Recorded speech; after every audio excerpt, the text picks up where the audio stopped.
Shock लगा ये सुनकर के कि आपने राघव चड्ढा को अपने डेप्यूटी लीडर की पोजीशन से हटा दिया है और उनकी जगह पर अशोक मित्तल को अपॉइंट किया है। उन्होंने राज्यसभा में ये लेटर भी लिखा है कि इनकी स्पीकिंग टाइम को कम कर दिया जाए। रीजन बोला गया है कि पार्टी इवेंट्स में नहीं दिखे आपके, और साथ ही साथ प्रेस कॉन्फ्रेंसेस मिस की। और जब केजरीवाल जी बाहर आए तो पापियों आपियों को जो रिएक्शन देना चाहिए था, उन्होंने इस तरह के कोई रिएक्शंस नहीं दिए। लेकिन राघव चड्ढा इतने पॉपुलर कैसे हो गए जेएनजीस के बीच में? कौन कौन से उन्होंने मुद्दे उठाए थे, चलिए देखते हैं। पहला मुद्दा था एयरपोर्ट फूड प्राइसिंग का, जहां 100 रुपए की पानी की बोतल मिल रही थी, 250 रुपए का समोसा मिल रहा था, 150 रुपए की चाय मिल रही थी। उन्होंने वो मुद्दा उठाया और उड़ान यात्री कैफे स्टार्ट करवाया हर एयरपोर्ट पे। अब 10-15 रुपए की चाय मिलती है, 15 रुपए का समोसा मिलता है और वही 20 रुपए की बोतल मिलती है। दूसरा था 28 डे का रिचार्ज प्लान, ये मुद्दा उन्होंने उठाया। हम सबको पता था कि हम 28 दिन के लिए ही पे करते हैं रिचार्ज के लिए, हर मोबाइल सिम कार्ड के लिए। लेकिन साल में 12 के बजाय हम 13 बार रिचार्ज करते हैं।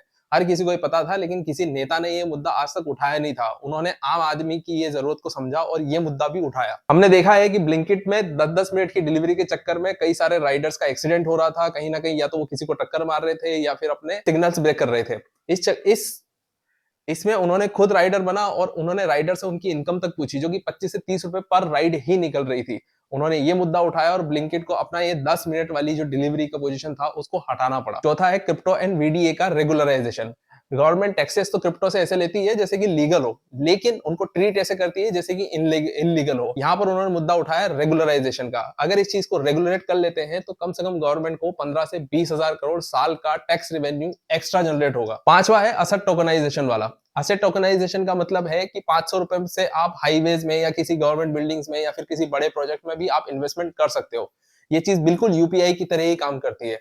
छठा था ज्वाइंट इनकम वाला। अगर एक कपल साल में 12-12 लाख रुपए कमा रहे हैं तो उनका टैक्सेशन जीरो आएगा, लेकिन उसी कपल में सिर्फ एक आदमी भी अगर 24 लाख रुपए कमा रहा है तो उसका टैक्स कम से कम 4 से 5 लाख रुपए साल का चला जाता है। ये मुद्दा उन्होंने बहुत ही बेसिक तरीके से आम आदमी के हिसाब से और मिडिल क्लास फैमिली की सोच को दिखाते हुए ही सोचा है। राइट टू रिकॉल कि अगर एमपी पसंद नहीं आ रहा है, जबकि वो खुद भी एक एमपी है, एमएलए है, तो उस फिर भी उनको विड्रॉ कर सकता है कि पब्लिक के हाथ में ये राइट होना चाहिए कि अगर उनको एमपी एमएलए उनका काम नहीं कर रहा है और तो राइट टू रिकॉल का उनको राइट मिलना चाहिए।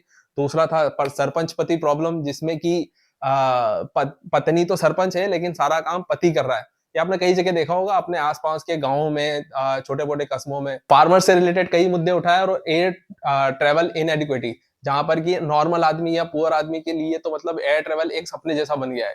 ये सारे ऐसे मुद्दे थे जो कि आम आदमी से रिलेटेड थे, ना कि आम आदमी पार्टी से रिलेटेड। आम आदमी पार्टी, केजरीवाल जी को लगा कि ये पार्टी के मुद्दों से ज्यादा आम आदमी के बारे में ज्यादा बात कर रहे हैं और पॉपुलैरिटी उनकी इतनी ज्यादा हो गई जैसे कि केजरीवाल जी बहुत छोटे लगने लगे। यही चीज थी कि कहीं ना कहीं हर पार्टी के बड़े लोग को ये समझ में आता है कि जब छोटा आगे निकलने वाला होता है ना, तो उससे पहले ही दबा दिया जाता है। और यही बात मेरे ख्याल से राघव चड्ढा जी के साथ में हुई है। आपको क्या लगता है, आप बताइए। बाकी ऐसे कौन से मुद्दे थे जो आपको पसंद आए?